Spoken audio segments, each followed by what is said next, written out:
ठीक है, मैंने एग्जीक्यूटिव फंक्शंस में प्रोडक्शन मैनेजमेंट के कुछ फंक्शंस बताए थे, क्या क्या है, 5 P's आपने बता दिया, वेल डन। और क्या क्या फंक्शंस है, अभी एक ने बताया डिजाइन ऑफ प्रोडक्ट, ठीक है, डिजाइन ऑफ प्रोडक्ट है, और क्या है, डिजाइन ऑफ प्रोडक्शन सिस्टम, जो वो बोल रहा था कि लिखा है, प्रोडक्शन सिस्टम क्या है, वो सिस्टम जिससे इनपुट्स को आउटपुट में कन्वर्ट किया जाता है, the converter system through which raw materials is input, right, और उसको हम उस सिस्टम को फॉलो करके आउटपुट यानी कि फिनिश्ड गुड्स या फिर सर्विसेज में कन्वर्ट करते हैं, राइट, समझ में आया, ये क्या है, प्रोडक्शन सिस्टम है, यस, तो प्रोडक्शन सिस्टम आप समझ में आया तुम्हें। प्रोडक्शन प्लानिंग एंड कंट्रोल है, प्रोडक्शन प्लानिंग एंड कंट्रोल क्या होगा, जो आपका डिजायर्ड प्रोडक्ट है और प्रोडक्शन सिस्टम है, उसको कैसे आप पहले एडवांस में प्लान करेंगे कि कब होने वाला है, किस टाइम में होगा, कितने शिफ्ट में होगा, कौन से लोकेशन में होगा, रॉ मटेरियल हम कहाँ से प्रोक्योर करेंगे, सब कुछ, राइट, एंड देन जब हमारा वर्क इन प्रोग्रेस चल रहा होता है, जब प्रोडक्शन चल रहा होता है, तो कंट्रोल एक्सरसाइज करना ईच एंड एवरी पॉइंट पर, ताकि आपका डिजायर्ड गोल अचीव हो सके, जो आपने तय किया था वो प्लान के हिसाब से चल रहा है कि नहीं चल रहा है, वो चेक होता है थ्रू कंट्रोलिंग, राइट, तो production planning and control is the next function, जहां पे कंट्रोल कहाँ कहाँ एक्सरसाइज किया जाता है, कंट्रोल कहाँ कहाँ एक्सरसाइज किया जाता है, और फिर मैंने बताया था स्टॉक में, ठीक है ना, जब मटेरियल स्टॉक में होते हैं, इन्वेंट्री में होते हैं, तो वहां हम करते हैं, और जब वर्क इन प्रोसेस चल रहा होता है तो flow of raw material during the work in process, and then lastly finished goods के ऊपर, ठीक है ना, हर स्टेज पे आपको कंट्रोल एक्सरसाइज करना पड़ता है ताकि desired result as per planning आपको अचीव हो सके, क्लियर है, ठीक है, नेक्स्ट क्या है, सिलेक्शन ऑफ लोकेशन, ये मैंने बताया था कि नहीं बताया था, क्या बताया था, तब ये बता दो, yes, location, selection of location, किस चीज का लोकेशन, प्रोडक्शन का, प्लांट के लिए लोकेशन, तो लोकेशन किस बेसिस पर हम सिलेक्ट करते हैं भाई, तो basis of selection of location का क्या होता है, मैंने ऑक्ट्राई वाला एग्जांपल दिया था, शायद इसी क्लास में मैंने बजाज, और नहीं आप लोग को नहीं बताया था क्या, अच्छा तो किसी और क्लास में बताया होगा, फिर रहने दो, ठीक है, वो इतने सारे क्लासेस में होता है ना कि मिक्स हो जाता है, फिर भी बताती हूँ मैं, तो ये जो फैक्ट्री लोकेशन होता है वो बहुत सारी चीजों पर डिपेंडेंट करता है, लाइक गवर्नमेंट पॉलिसीज क्या है, उस लोकेशन में क्या टैक्सेस वहां पे एप्लीकेबल है, कैसे वहां पे रॉ मटेरियल का प्रोक्योरमेंट हो सकता है, मतलब जो रॉ मटेरियल का सोर्स है वो क्या नियर बाई में है या बहुत दूर से ले जाना है, जो मार्केट है वो क्या बहुत दूर में है, या फिर जो हमारे कस्टमर या टारगेट मार्केट है वो भी आसपास में है, जहाँ पे हम सेल आउट कर सकते हैं प्रोड्यूस गुड्स को, राइट, तो इस तरीके से, अच्छा ठीक है, वहां पे बहुत ज्यादा हाईली पॉपुलेटेड एरिया भी नहीं होना चाहिए, क्योंकि फिर आप वहां पे अपना कोई फैक्ट्री या यूनिट डाल भी, किसी गली मोहल्ले में कभी फैक्ट्री देखा है, फैक्ट्री के लिए एक स्पेशलाइज्ड जोन होता है, जैसे आपका इंडस्ट्रियल एरिया है पाटलिपुत्रा इंडस्ट्री, वैसे ही दिल्ली में ओखला इंडस्ट्रियल एरिया, अगर आप लोगों ने सुना होगा तो। यासिर खान म्यूट कर लेंगे खुद को, कहाँ से आवाज आ रही है ये, आर्यन,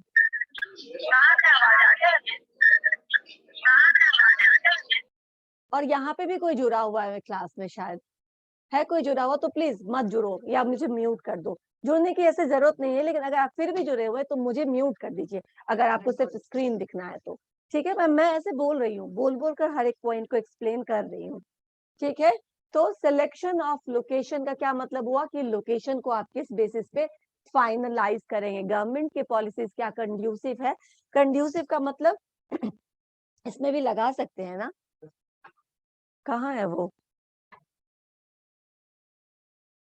सर ने ये लगाया था शायद इसमें, देखो ये ट्राई करके, ये वाला,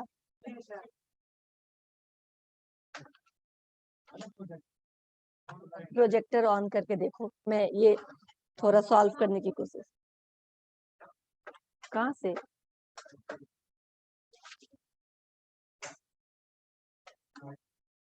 मैं कोशिश कर रही हूँ, अगर हो जाता है तो,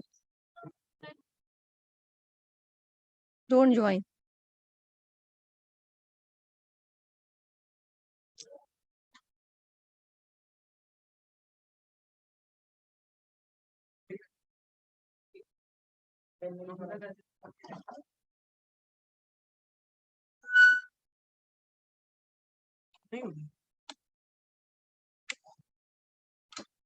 हो गया। ऑन करो उसको, प्रोजेक्टर ऑन करो,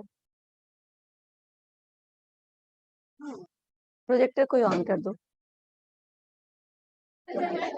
ओह, नहीं समझ में आ रहा तो राजीव सर को बुला लो, ही विल हेल्प यू।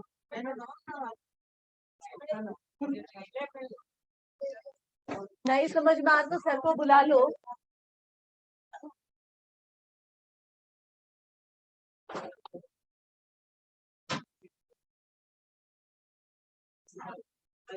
हो रहा है क्या?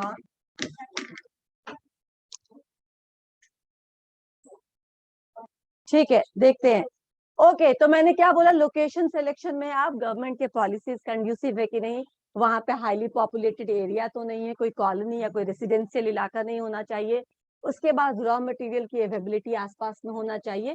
ट्रांसपोर्टेशन कॉस्ट उससे क्या होगा, कंट्रोल में रहेगा, राइट। तो प्रोडक्शन को हर जगह से अपना कॉस्ट कंट्रोल करना है, ताकि आप कम से कम कॉस्ट में सामान को प्रोड्यूस कर सके, राइट।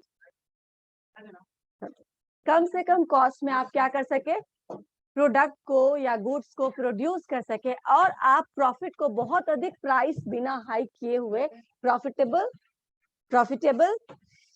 प्रोडक्शन कर सके, बिजनेस कर सके।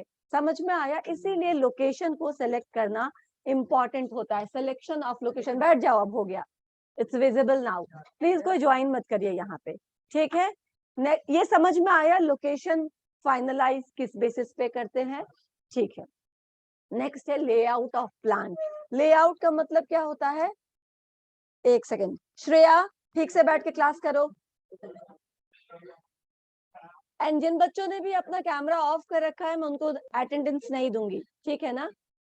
ओके, नाउ नेक्स्ट, अपने पैर पे कुल्हाड़ी मत मारो। अगर आपको ऑनलाइन क्लासेस करने का सुविधा मिला है तो उसको मिस यूटिलाइज मत करिए, करेंगे तो ये सुविधा बंद भी कर दी जाएगी, ठीक है। इसीलिए इसको, ठीक है। ओके, लेआउट ऑफ प्लांट क्या हुआ, लेआउट का मतलब डिजाइन, ठीक है ना। The design through in which machines, equipments, tools, raw materials are placed, किस तरीके से, किस सीक्वेंस में, किस ऑर्डर में आपको मशीनों का लेआउट बनाना। देखो, लेआउट हर जगह यूज होता है। अभी हम प्रोडक्शन में पढ़ रहे हैं तो प्रोडक्शन का लेआउट पढ़ रहे कि मशीनों का sequential arrangement of every machine, ताकि हर काम क्या हो, आगे की तरफ जाए, फॉरवर्ड फ्लो करे, कभी बैकवर्ड फ्लो हो करके उसको वापस से कुछ काम करने की जरूरत नहीं आए। तो आप ऐसा लेआउट बनाइए जहां पे डुप्लीकेशन ऑफ टास्क नहीं होता है, राइट। तो आपका क्या हो जाएगा, फॉरवर्ड फ्लो ऑफ मटेरियल है या गुड्स है, वो जब होगा तो उसको हम क्या कहेंगे, अच्छा लेआउट है। लेकिन ये तो प्रोडक्शन के लेआउट की बात की। ये लेआउट स्टोर्स में भी होता है, मॉल्स में भी होता है। आप सुपर स्पेशलिटी स्टोर चले जाइए, हाइपर स्टोर चले जाइए, मॉल्स चले जाइए, आपको लेआउट दिखेगा। लेआउट का मतलब नक्शा, किसी ने बोला इंटीरियर डिजाइन कैसा किया गया है। अब देखो, हमारे यहाँ का ही लेआउट है, मैं आपको बताती हूँ।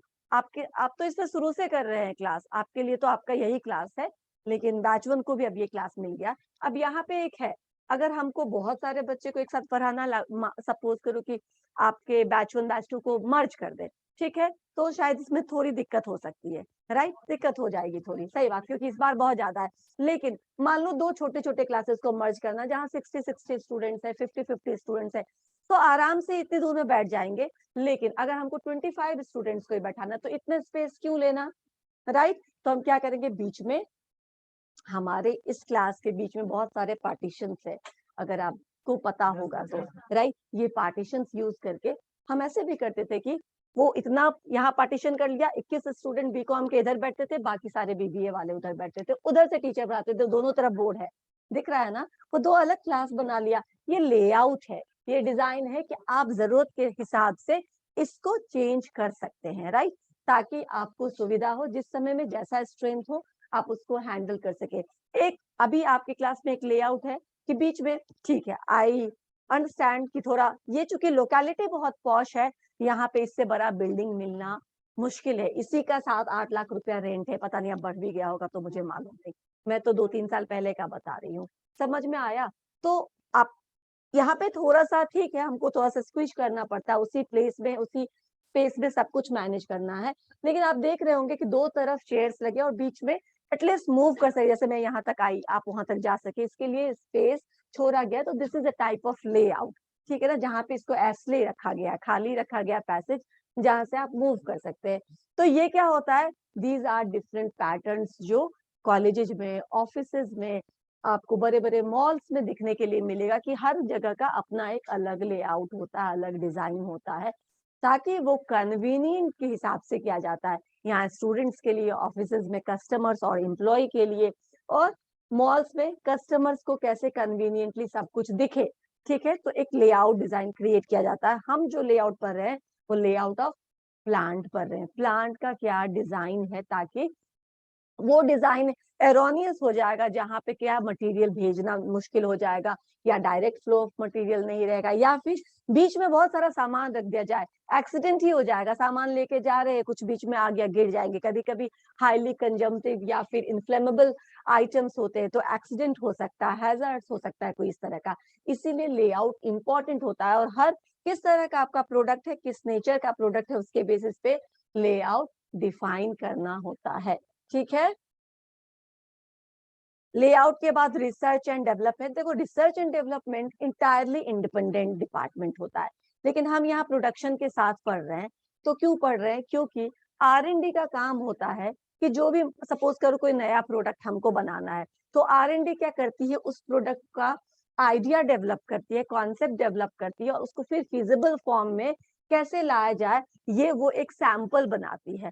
उस सैंपल को एक्चुअली मार्केट में सेलेबल बनाने के लिए जो सैंपल बनेगा वो कौन बनाएगा, प्रोडक्शन। तो ये काफी क्लोज एसोसिएशन में। एक मिनट सुमन, हाँ पूछिए, कुछ पूछना है आपको सुमन। क्लोज एसोसिएशन में काम करती है R&D department and production department, इसीलिए बोल सकते हैं कि कई बार आपस में इतना ज्यादा क्लोजली काम करते हैं कि इसमें हमने दे दिया। अदरवाइज R&D एकदम से इंडिपेंडेंट डिपार्टमेंट होती है, जो नए नए तरह के प्रोडक्ट को डेवलप करने के लिए या फिर नए नीड को सेटिस्फाई करने के लिए कोई नया आइडिया, कुछ नया प्रोडक्ट जनरेट करने का लगातार काम करता है।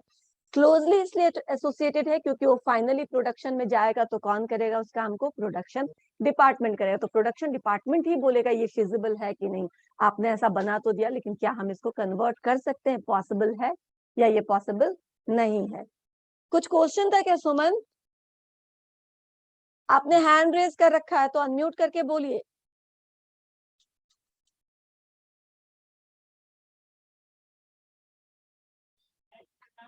आ जाइए, चलो इसको कोई नहीं। कितना टाइम हो रहा है, कब आ रहे हो तुम लोग? याद रहता है सबको, ठीक है, अब रहने दो, दे दिया।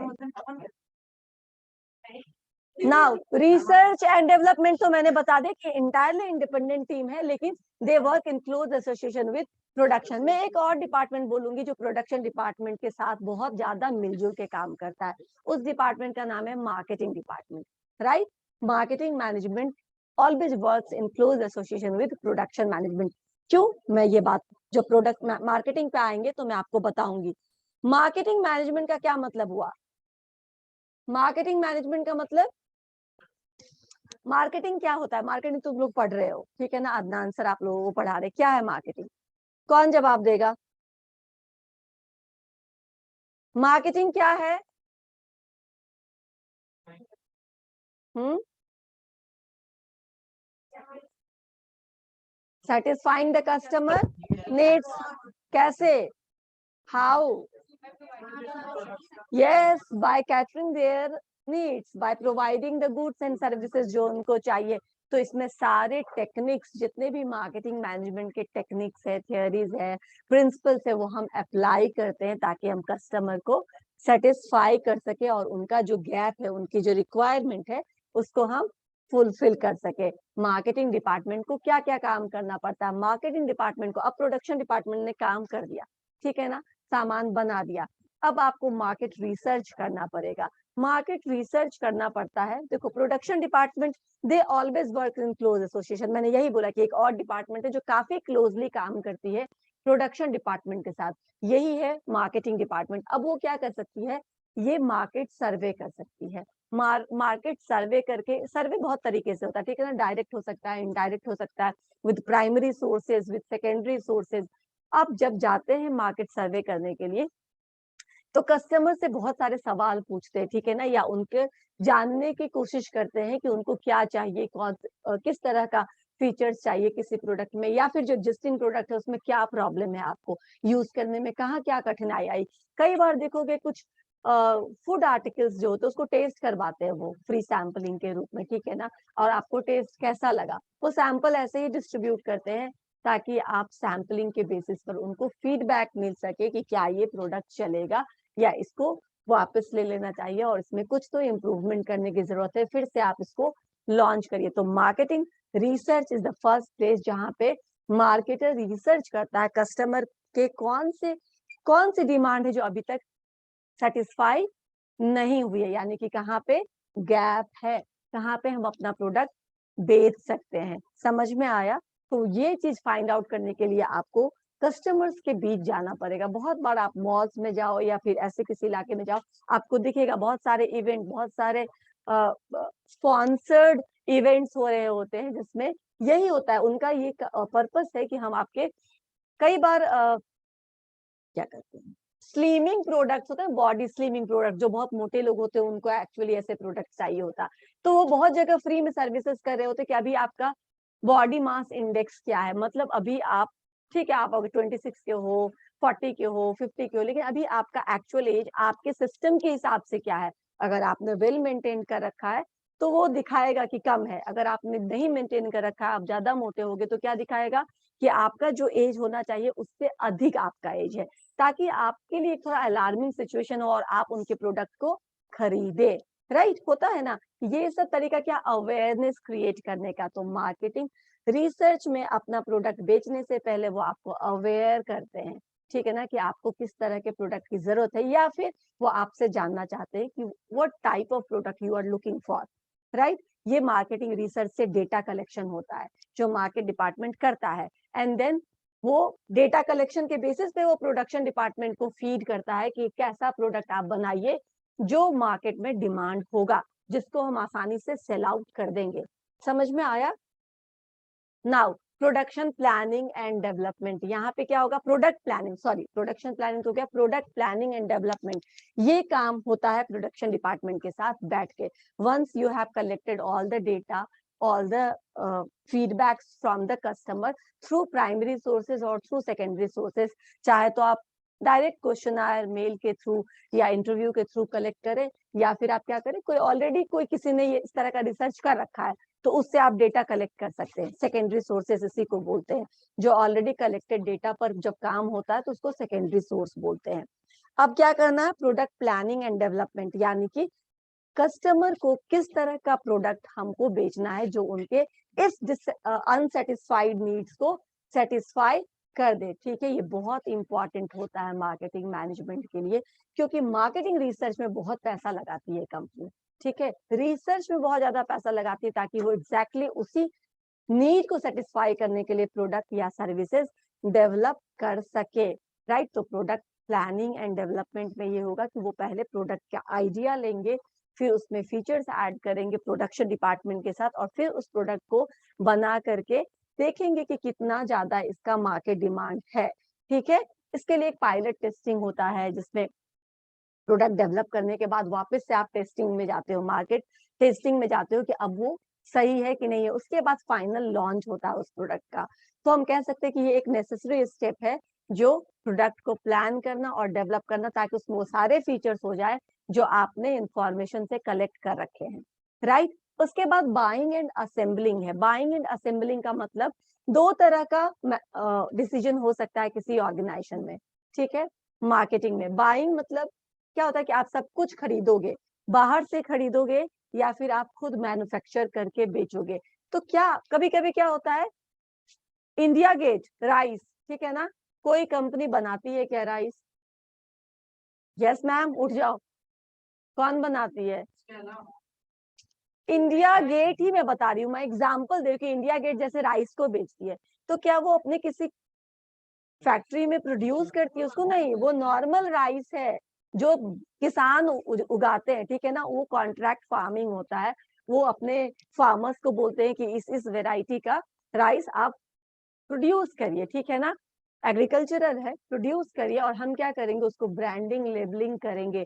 यानी वो करते कुछ नहीं है, बस उसको स्लाइटली प्रोसेस करके, इसलिए प्रोसेस भी करते हैं क्योंकि हम उसको रेडी टू यूज फॉर्मेट में ला सके, ठीक है ना, चुनना ना पड़े। जो घर में बनता तो देखते हो कितना कुछ करना पड़ता है, धान को थ्रेशिंग कराओ, छिलके हटवाओ, पता नहीं क्या क्या, सो मेनी स्टेप्स, उसके बाद वो कंज्यूमेबल फॉर्म में आता है। ये सब आपके लिए क्या करती है, वो करवाती है, राइट, और तब आपको पैकेज करके दे देती है अलग अलग नाम के अंदर। India gate super, India gate Dabur, India gate biryani special, India gate Rozana, है ना, उनके अलग अलग वेराइटी। ये क्या है, completely buying procuring from the farmers and then selling them under the brand name of India gate, right. अब कुछ समझ में आया? ऐसे भी हो सकता है, आपका एक मार्केटिंग डिसीजन ये हो सकता है कि हम सब कुछ बाई करेंगे, किसी थर्ड पार्टी से प्रोक्योर करेंगे और उसको अपने कंपनी के ब्रांड नेम के अंदर ब्रांडिंग करके, लेबलिंग करके मार्केट में बेचेंगे। ब्रांड नेम क्या होता है, गुडविल क्रिएट करता है, क्वालिटी को डिफाइन करता है, इमेज क्रिएट करता है कंपनी का, इसीलिए ब्रांडिंग जरूरी है, राइट, मार्केटिंग में। ये हो सकता है। दूसरा ये हो सकता है कि हम सर्टेन पार्ट्स खरीदेंगे, सर्टेन पार्ट्स खुद मैन्युफैक्चर करेंगे और असेंबलिंग करके आपको दे देंगे, लाइक लैपटॉप, ठीक है ना, मोबाइल्स, ऑटोमोबाइल्स की जो कंपनीज है जो बाइक्स बनाती है, 4 व्हीलर्स 3 व्हीलर्स बनाती है, वो सब कुछ खुद नहीं बनाती। टायर्स एमआरएफ, है ना, एमआरएफ से खरीदती है, राइट। या फिर और भी जो होते होंगे, मुझे एक नाम याद था तो मैंने बता दिया आपको।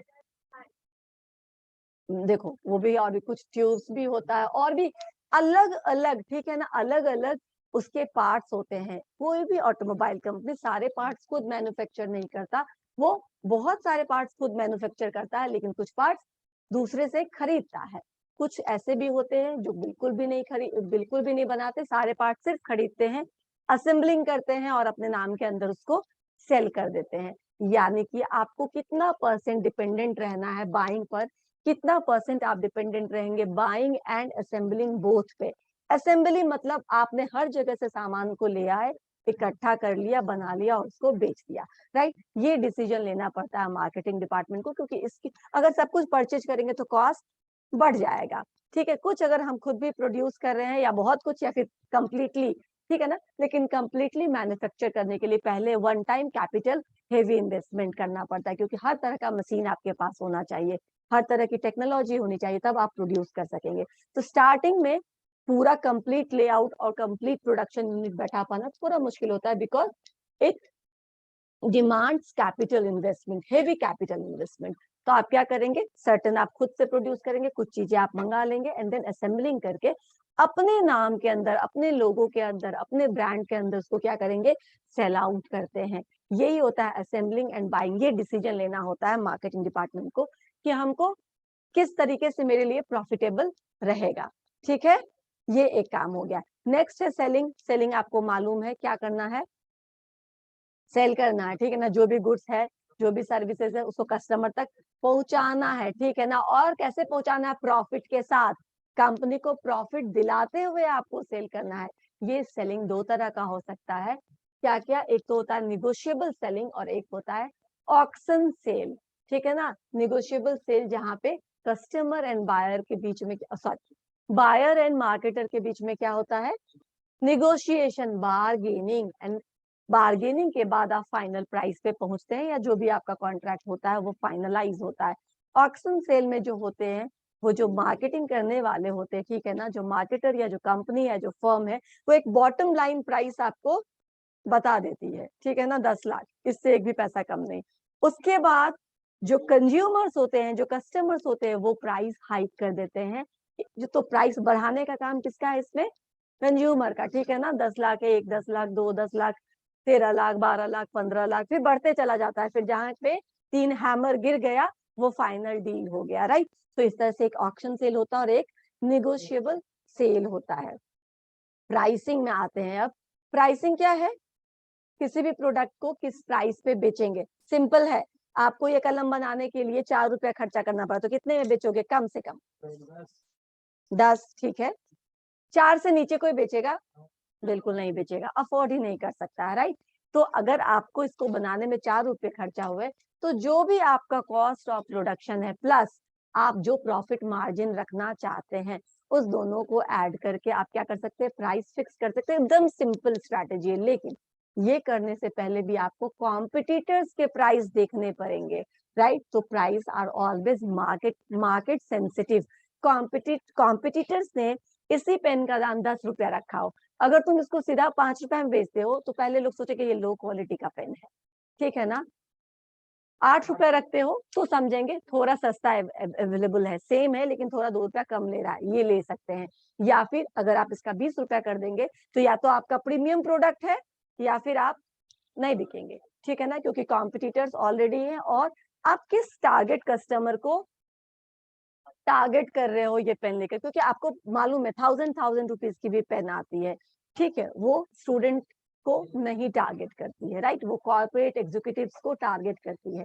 इसीलिए मैंने कहा कि आप किस तरह के टारगेट कस्टमर को कैटर करना चाहते हो, उस पर भी आपका प्राइस डिपेंडेंट है। एक और बात है, जब शुरू में स्टार्टिंग में, वही मैं N95 का एग्जांपल आज दे रही थी किसी क्लास में, कि सपोज करिए N95 तो तुम सबको याद होगा, है ना? कोरोना जब आया ही था तो N95 का कितना डिमांड था और क्या प्राइस हुआ करता था उस मास्क का। जिसने नहीं भी खरीदा होगा उसको भी दाम मालूम होगा, 200 तुम्हें मिला होगा। उसके बाद जब मैं बोल रही थी at the outset of corona, जब कोरोना स्टार्ट हुआ था तब N95 200, 300, 500 तक पे चला गया था, राइट? और मिल नहीं रहा था, ये याद है? मिल नहीं रहा था, मैं बिगनिंग की बात कर रही हूँ, राइट? और अब देखो, अब कोई पूछता भी नहीं है, फालतू N95 बोल करके हमको क्या किया, उल्लू बनाया इतने दिन तक। ये तो कोई भी मास्क कर सकता है, ठीक है? डबल ट्रिपल लेयर्ड है, कोई भी मास्क कर सकता है। दैट मीन्स क्या, कि बिगनिंग में जब आप आते हैं मार्केट में और लोगों के बीच में अभी डिमांड है, तो आप क्या कर सकते हैं, प्रीमियम प्राइस पे बेच सकते हैं उस सामान को। लेकिन धीरे धीरे जब कॉम्पिटिटर्स आने लगते हैं तो आप क्या करेंगे, धीरे धीरे अपना प्राइस भी कम कर देंगे। इसमें क्या होगा, आपको पहले जो कमाना था वो आप कमा चुके हैं और बाद में आपने क्या किया, अपने कॉम्पिटिटर को स्टैब्लिश नहीं होने दे रहे हैं। उन्होंने थोड़ा कम दाम पे बेचा, आपने उससे भी कम कर दिया, क्योंकि आप तो ऑलरेडी प्रॉफिट बहुत ज्यादा अर्न कर चुके हैं, आप थोड़ा अफोर्ड कर सकते हैं सस्ता देना आप, राइट? इसको बोलते हैं मार्केट स्कीमिंग प्राइसिंग पॉलिसी, ठीक है ना? स्कीमिंग प्राइसिंग, स्कीम करने का मतलब होता है कि सारा जो मलाई है ना वो खा लेना।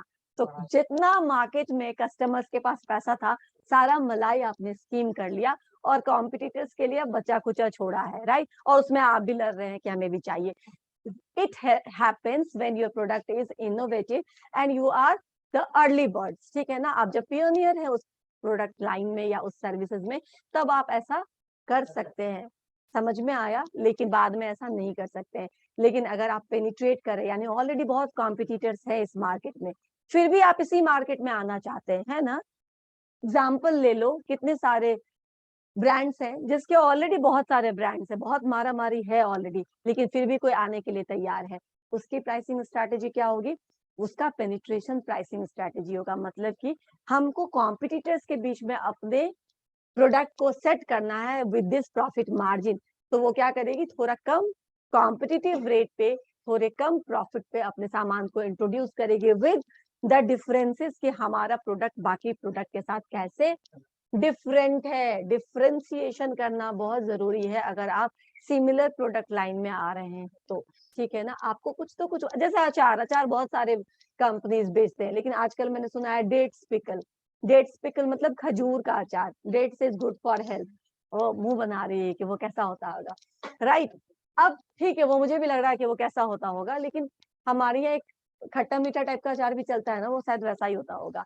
समझ में आया? तो ये क्या हुआ, थोड़ा सा आपने कहा कि ये अचार normally not good for health, लेकिन ये क्या है, good for health, right? Patanjali the same strategy, already grocery में या फिर मेडिसिन को अभी छोड़ दो, मैं सिंपल बात करिए, कॉस्मेटिक्स में या फिर ग्रोसरी में ऑलरेडी बहुत सारे ब्रांड भरे हुए हैं, लेकिन पतंजलि को भी आना था, ठीक है ना? तो पतंजलि आने से पहले क्या अवेयरनेस क्रिएट करता है, शुद्ध, शुद्ध, नेचुरल, बिल्कुल हिमालय से लाया हुआ नमक, और इसको पैक किया है हमने आपके लिए इसका मतलब क्या, पहले आप अभी तक जो खा रहे थे वो अशुद्ध खा रहे थे, ठीक है। अभी तक जो आपको लोग बेच रहे थे वो आपको प्रोसेस्ड बेच रहे थे, केमिकल वाला प्रोसेस्ड, ठीक है भाई। ग्रोसरी, दवाई, कॉस्मेटिक समझ में आता। आप परिधान भी लेकर के आगे, उसमें भी क्या अशुद्धता थी, ठीक है ना, आपने वो भी कहा कि हमारा है। तो दैट मीन्स व्हाट, सबसे पहले उन्होंने अपना मोटो कन्वे किया, आना उसी में था उनको, वो सब कुछ बेचना था जो बाकी लोग बेच रहे हैं, लेकिन उनको ये करना है कि हम नेचुरल बेच रहे हैं, हम आपको ऑर्गेनिक, प्राकृतिक, और इस तरह से एक कस्टमर बना लिया अपने लिए। कुछ लोग हैं जो सच में उनको लगता है कि ऑर्गेनिक है ये, वो और ज्यादा पैसा देने के लिए भी तैयार है। तो हाउ यू क्या, what you did here, he did very cunningly he differentiated his product from the rest of the products, right? And premium product पे उनका सामान बिक रहा है, राइट? तो एक बार अपने कस्टमर के दिमाग में वो इमेज छोड़ना होता है, तब जाकर के आप प्रोडक्ट को देते हैं। इसको बोलते हैं पोजिशनिंग करना। दिमाग में सेट कर दिया कि अब तक जो है सब बेकार है, हम अब उसका इलाज लेकर आ रहे हैं, यानी हम अब शुद्ध लेके आ रहे हैं, नेचुरल लेके आ रहे हैं। तो ये करना जरूरी है। ये प्राइसिंग पॉलिसी है पेनिट्रेशन वगैरह के लिए, ठीक है। अच्छा प्राइस भी है, और ऑलरेडी स्टैब्लिश मार्केट में हमने अपने आप को डिफरेंशिएट कर लिया। बहुत ज्यादा हो गया, ठीक है, खत्म कर देती हूँ, मैं ज्यादा नहीं पढ़ाऊंगी आज। फिर प्रमोशन, प्रमोशन किसको बोलते हैं?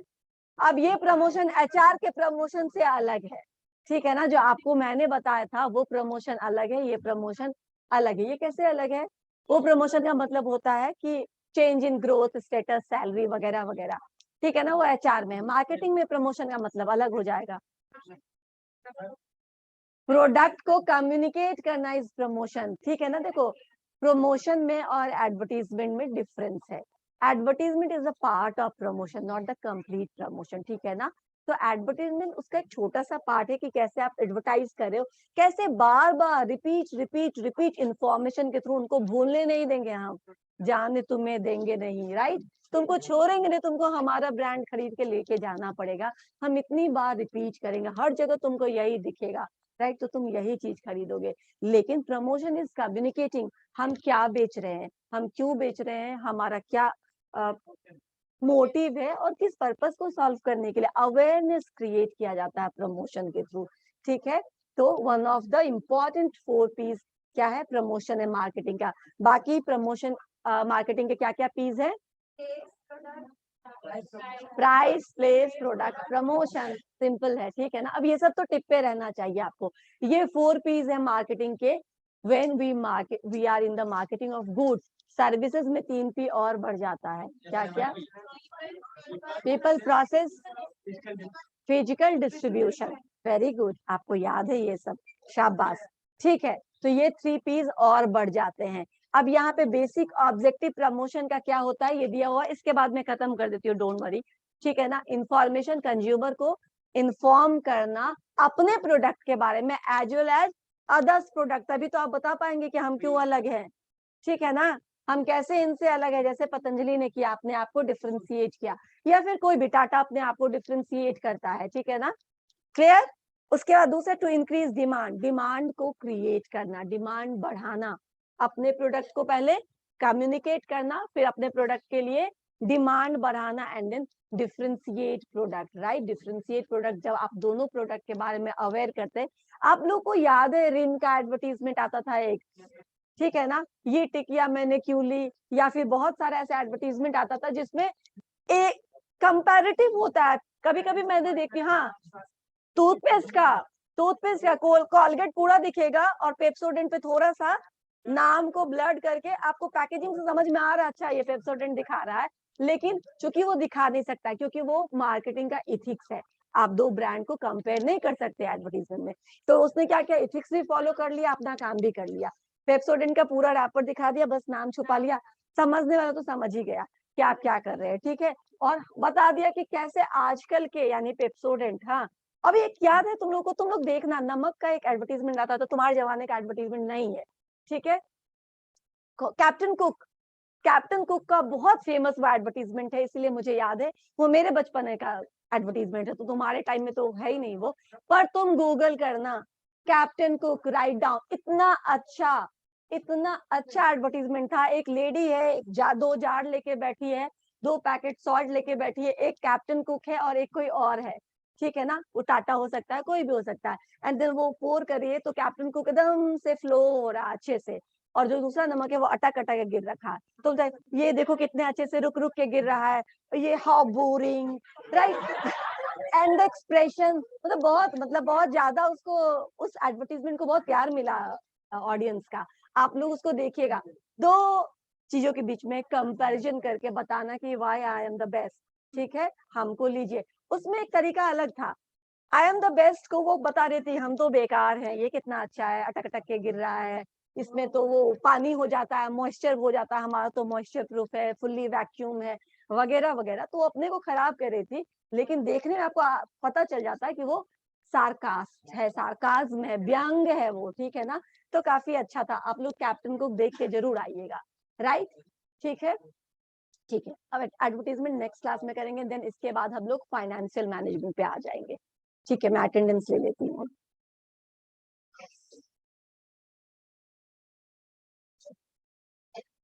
आपस में बात नहीं करेंगे, अभी तक मेरा क्लास खत्म नहीं हुआ है।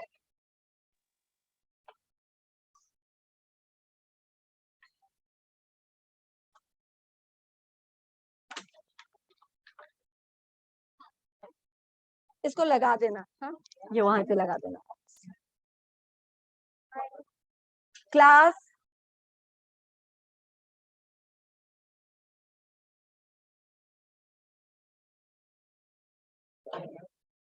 मंडे से आप लोग प्रेजेंटेशन के लिए तैयार रहेंगे। प्रेजेंटेशन पे इंटरनल का मार्क्स है आप लोगों का, अगर नहीं देंगे तो इंटरनल का मार्क्स 0 चला जाएगा उसमें, ठीक है ना, मार्क्यू हो गया, मार्क्यू में जाएगा, उसमें 0 चला जाएगा, राइट। एक बात, और दूसरी बात, समय कम है, इसीलिए रिवीजन और प्रेजेंटेशन दोनों साथ साथ करते रहेंगे हम।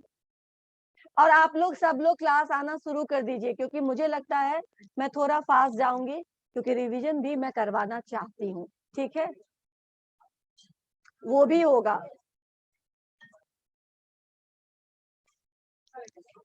क्लास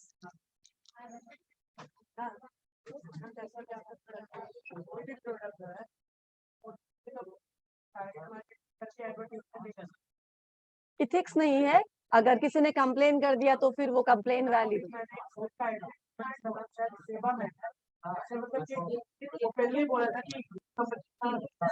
गलत है वो, वो मार्केट इथिक्स या एडवर्टाइजमेंट इथिक्स के अगेंस्ट है, वो सही चीज नहीं है। अगर अगर वो चाहे जिस किसी का भी नाम उसने यूज किया है तो उसको केस कर सकती है उसपे।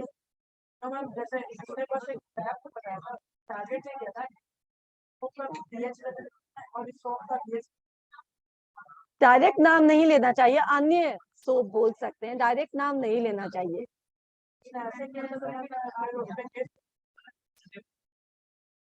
ओके, क्लास 1 स्टूडेंट ऑनलाइन भी है, एक मिनट, ऑनलाइन स्टूडेंट भी है, अगर आप लोग ऐसे बात करेंगे तो मुझे सुनाई नहीं देगा, इसलिए सब शांत रहिए। 1 हो गया, थोड़ी देर रहने दो, थोड़ी देर, ठीक है ना, मैं साइन कर दूंगी। 2 3 4 5 6 Yes, ma'am. 6. 7 Yes, ma'am. 7. 8 8 9 10 Yes, ma'am. 10. 11 12 13 Yes, ma'am. 13. 14 15 16 Present, ma'am. 17 18 19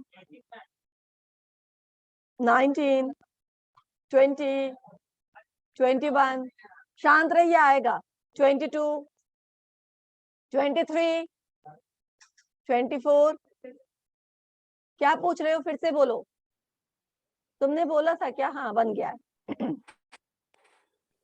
25 26 27 28 29 30 Yes, ma'am. 30. 31 32 33 34 Yes, ma'am. 33. 35 34. okay 36 37 37 present, ma'am. Excuse me, ma'am. मैं नहीं बनाऊंगी। 38, Yes, ma'am. Excuse me, ma'am. 39, हाँ बोलो बोलो। मैम वो रोल नंबर 15 कोई मैसेज, मैम रोल नंबर 15 कोई message कर रहा है, उसका माइक ऑन नहीं हो रहा ठीक है। है, हो गया, ठीक है, वो कब से मैसेज ठीक कर है, रहा है, मैम ठीक है, आप हो खुद देख गया, लीजिए। हो गया। 39, 40, 41, 42, 43, नहीं बनाऊंगी।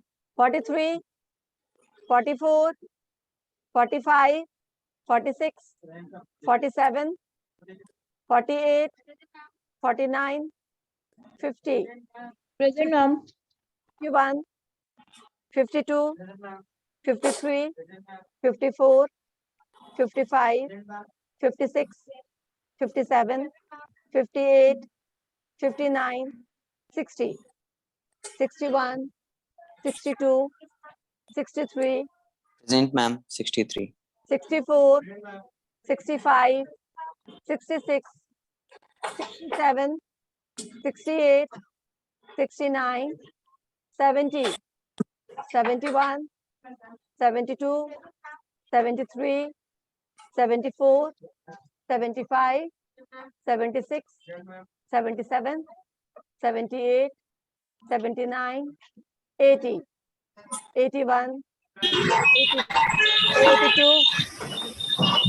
म्यूट कर लीजिए, 83, 84,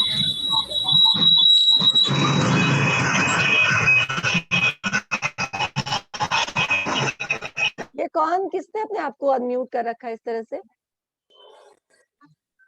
एक मिनट, मैं सबको म्यूट कर दूंगी, फिर अटेंडेंस नहीं बन पाएगा।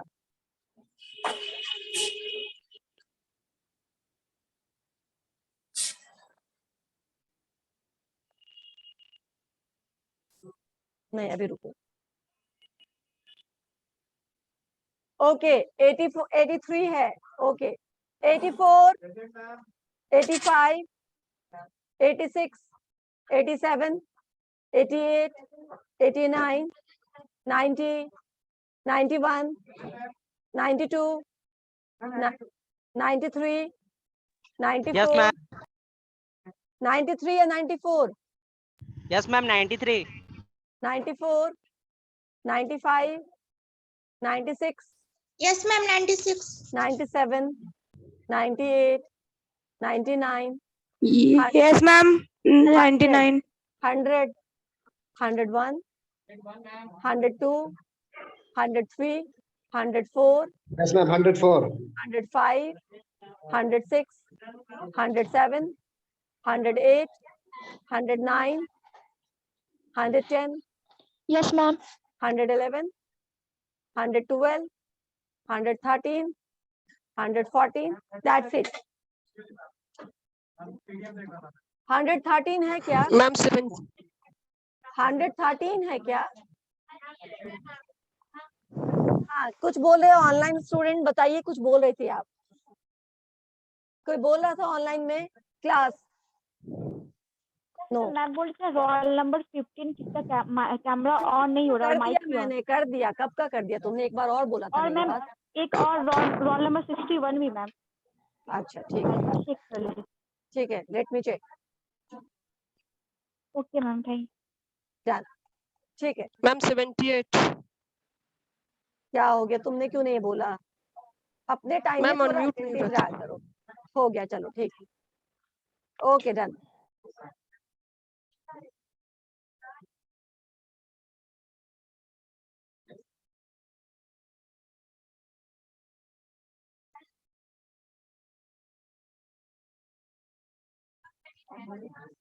Thank you class. आप लोग अब मन लगा के पढ़ना शुरू कर दीजिए, क्योंकि आप बहुत कम समय है आपके।